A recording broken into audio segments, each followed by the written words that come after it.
High friends, welcome to my channel Ashok exclusive.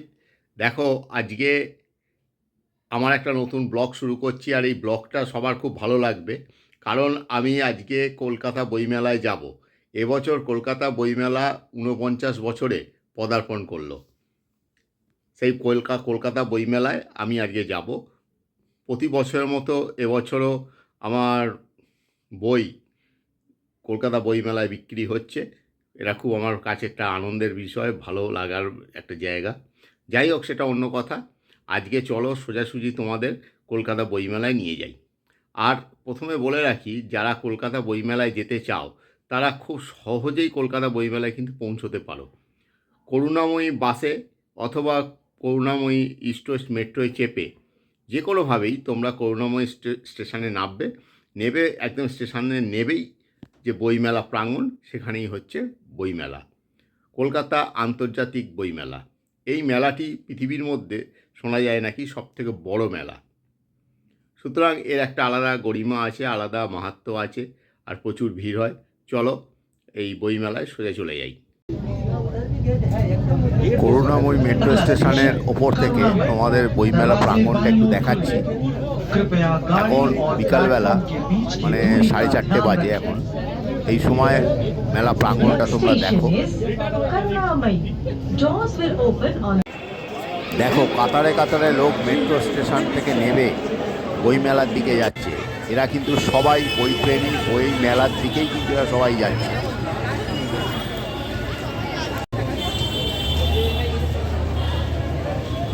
জনপ্লাবন, মানে হাজার হাজার লোক বললেও ভুল হবে। আমি একটুখানি দেখাচ্ছি, কিন্তু হাজার হাজার লোক। মানে কোনো গেট দিয়ে ঢোকা যাচ্ছে না, ওরা অন্য গেটে পাঠিয়ে দিচ্ছে। এই যে দেখো, সম্ভবত এটাই মনে হয় প্রধান গেট, নাকি কি জানি।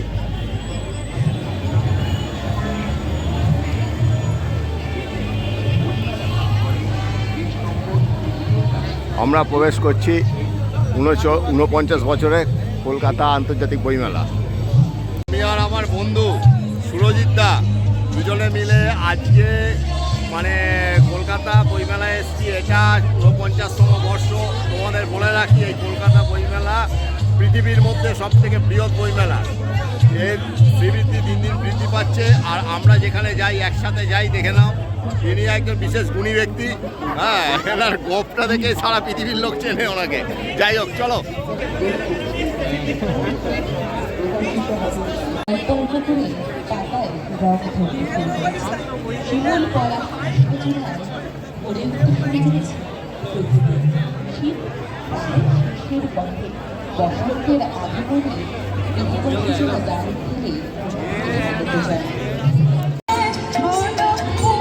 জাগো বাংলা প্রাঙ্গণে লাইভ অনুষ্ঠান চলছে।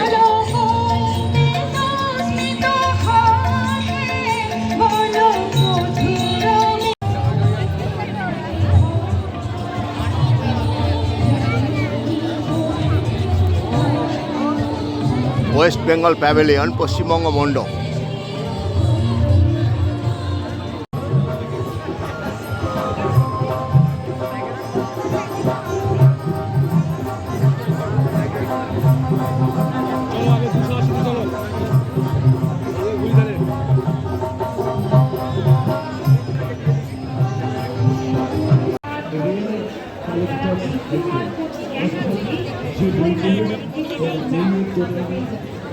The Indian football association, IFA stall এটা।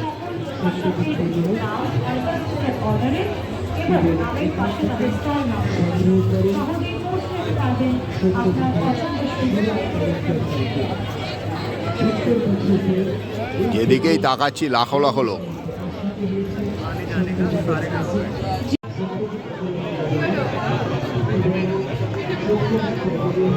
ভারতীয় প্রাক্তন ফুটবলার সাবির আলী, তার ইন্টারভিউ চলছে, সেটাও তোমাদের আমি দেখিয়ে দিলাম IFA ক্যাম্পে।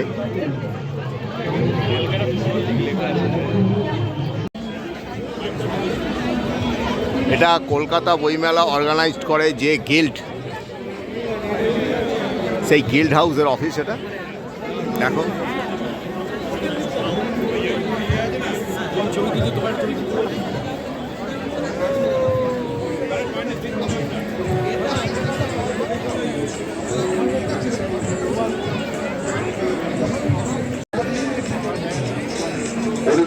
শুনবেন মধুমিতা রায় চায়না। মধুমিতা রায় চায়না, আপনি নিউটাউন থেকে আসছেন। আপনার জন্য অনুশীলা সিনহা, আন্তর্জাতিক কলকাতা বইমেলায় সকল পরীক্ষার্থীদের স্বাগত। ৪৯তম আন্তর্জাতিক কলকাতা বইমেলায় এই বছরের মুখ্য আমন্ত্রিত দেশ আর্জেন্টিনা। কলকাতা বইমেলার 49তম বছর, আর আমি দাঁড়িয়ে আছি গেস্ট হাউসের সামনে। দেখো কলকাতা বইমেলা, এই গেস্ট হাউস বা গেল্ড এই কলকাতা বইমেলার অ্যারেঞ্জমেন্ট করেন। আর তোমাদের দেখিয়ে দিই, হাজার হাজার লোক, লক্ষ লক্ষ লোক, যত সময় বাড়ছে তত যেন ভিড়ও বাড়ছে। আমি দেখলাম বইয়ের জন্য বহু মানুষ লাইন দিয়ে দাঁড়িয়ে আছে, এটা একটা অভাবনীয়। আমি রেশন দোকানে লাইন দেখেছি, এমনকি শ্মশান ঘাটেও লাইন দেখেছি, কিন্তু বইয়ের দোকানে লাইন খুব কম দেখা যায়। শোনা যায় বই নাকি এখন মানুষ পড়ে না, কিন্তু এখানে এলে একদম মানুষের সেই ধারণা ভুল। বইমেলাতে এসে আমি দেখতে পেলাম আমার প্রিয় বন্ধু, মানে আমরা ছোটোবেলা থেকেই আমাদের একসঙ্গে থাকা, ওঠা বসা, খাওয়া। আর এই যে আবুদা, আর এই যে পাশে যিনি দেখতে পাচ্ছ, ইনি হচ্ছেন আমাদের পাড়ার জননেত্রী, ওনার স্ত্রী। এই যে আমার ছোট ভাইজি, আর আমাদের প্রাক্তন কাউন্সিলর প্রীতি গুপ্ত। সব কিন্তু আমরা বাড়ির মানে পরপর বাড়িতে থাকি। ভালো লাগছে আমাদের পাড়ার এরকম বইমেলা। সুতরাং তোমাদের আবার বলছি, যত কাজই থাকুক, যত যাই থাকুক, আমরা যে বলি বই মানুষ পড়ে না, বই মানুষ কেনে না, এখানে এলে তাদের কিন্তু ভুলটা ভেঙে যাবে। আগেও বলেছি, আমি সব জায়গায় সারা জীবন লাইন দেখেছি, কিন্তু বই কেনার জন্য লাইন এখানে না এলে বোঝা যায় না।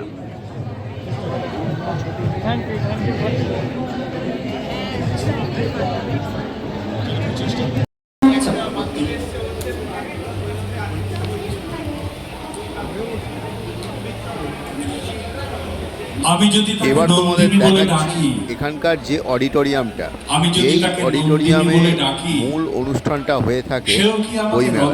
সেই অডিটোরিয়ামটার ভেতরটা তোমাদের আমি দেখাচ্ছি। প্রতিদিন বিশিষ্ট ব্যক্তিরা এখানে আসেন, বিভিন্ন লেখক সাহিত্যিক থেকে শুরু করে চলচ্চিত্র জগতের বিশিষ্ট ব্যক্তিত্বরা এখানকার মানে পরিবেশকে অলঙ্কৃত করে, সকলকে আনন্দ দান করে। কপালে সে রোজ পড়বে কৃষ্ণটি। কোনদিন যদি বিমলার কথা বলি, সেও কি বলবে নিখিলেশ সন্দীপ?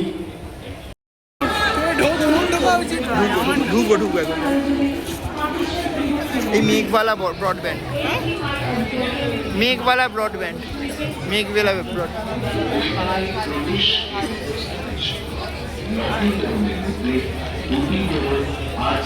এ প্রসঙ্গে বলে রাখি, বইমেলায় যে শুধু বই বিক্রি সংক্রান্ত স্টল দেওয়া তা কিন্তু নয়, এখানে অনেক মানে ইনস্টিটিউশনও, এখানে বিভিন্ন ইঞ্জিনিয়ারিং ইনস্টিটিউট বা বিভিন্ন MBA বা এই ধরনের যে সমস্ত প্রফেশনাল কোর্সগুলো আছে, তাদের ইনস্টিটিউটগুলোও কিন্তু এখানে স্টল দেয়। আর এখানকার যে স্টল, সেটা কিন্তু কল্পনাও করা যায় না। প্রত্যেক স্টল এত সুন্দর করে সাজানো হয়, যেন মনে হয় দুর্গাপুজোর প্যান্ডেল, মানে এতটাই সুন্দর, একদম মানে সূক্ষ্ম কারুকার্য করা হয়ে থাকে। মানে না দেখলে বোঝা যাবে না। তোমরা যারা বইমেলায় আসো তারা তো তোমরা জানোই, আর যারা বইমেলা কোনোদিন দেখোনি তারা কিন্তু অবশ্যই একবার বইমেলায় আসবে। আর যারা আমার মানে চ্যানেলটাকে সাবস্ক্রাইব করোনি তারা অবশ্যই চ্যানেলটাকে সাবস্ক্রাইব করবে, আর এটা অবশ্যই শেয়ার করবে যাতে অন্যরাও এই চ্যানেল মানে এই বইমেলাটা দেখতে পায়। আরে ভাই কি করছিস, ফটো তুলে দে। ওর সাথে আসাই মানে তবে কলকাতা বইমেলায় ভিড় নিয়ন্ত্রণের জন্য এবং সুস্থভাবে সবাই যাতে বইমেলা উপভোগ করতে পারে তার জন্য প্রশাসনের তরফ থেকে কোনো খামতি আমার চোখে পড়েনি। যথেষ্টই পুলিশি তৎপরতা এবং সাহায্য আমি দেখতে পেয়েছি।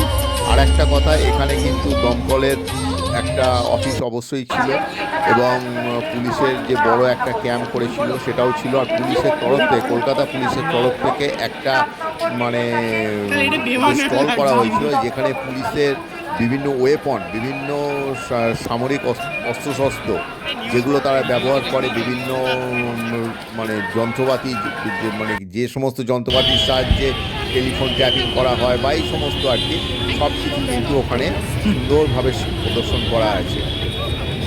আর একটা কথা বলে রাখি, এই কলকাতা বইমেলায় কিন্তু কোনো টিকিট লাগে না, যে কেউ যেতে পারে। দুপুর বোধহয় 1টা থেকে 8টা পর্যন্ত কলকাতা বইমেলা হয়ে থাকে।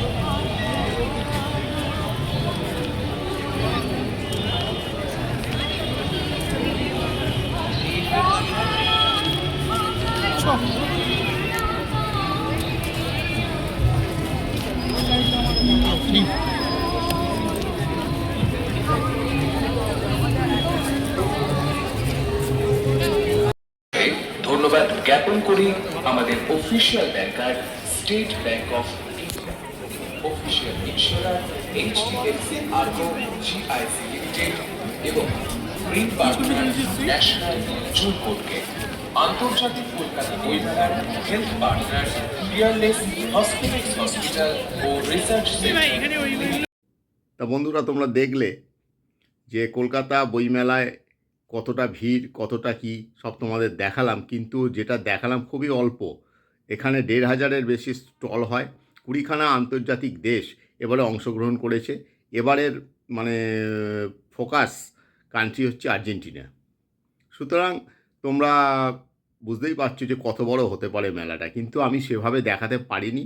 এত ভিড়, এত মানে ঠেলাঠেলি বা সময়ের অভাব, যাই বলো না কেন, আমি কিছুটা একটু তোমাদের দেখালাম। আর খুব ভালো লাগলো আমার। আর খাওয়া দাওয়ার যে স্টল আছে সেগুলো তোমাদের আর আমি দেখালাম না, কারণ মানে সেখানেও একটা বিরাট একটা ফুড কোর্ট তৈরি করা আছে। সমস্ত জায়গায় লাইভ, মানে অনেক জায়গাতেই আর কি, সমস্ত জায়গা বলবো না, অনেক জায়গাতেই লাইভ গান বাজনা চলছে। বড় বড় সাহিত্যিকরা এসছেন, বড় বড় মানুষরা এসছেন। তাদের সান্নিধ্য পাওয়া, তাদেরকে কাছ থেকে দেখতে পাওয়া, এটাও একটা বড় ব্যাপার। আর আমার অনেক কয়েকজন যে লেখক সাহিত্যিক আছেন তাদের সঙ্গে আমার পরিচয় হলো, দেখা হলো, খুব ভালো লাগলো। আর একটা জিনিস যেটা আমাকে প্রতি বছর খুব অবাক করে, সেটা হলো লাইন দিয়ে বই কেনা। দেশ পাবলিশিং, আনন্দ বা পত্রভারতী, হ্যাঁ, এই সমস্ত বইয়ের দোকানগুলোর সামনে বিশাল একটা লাইন।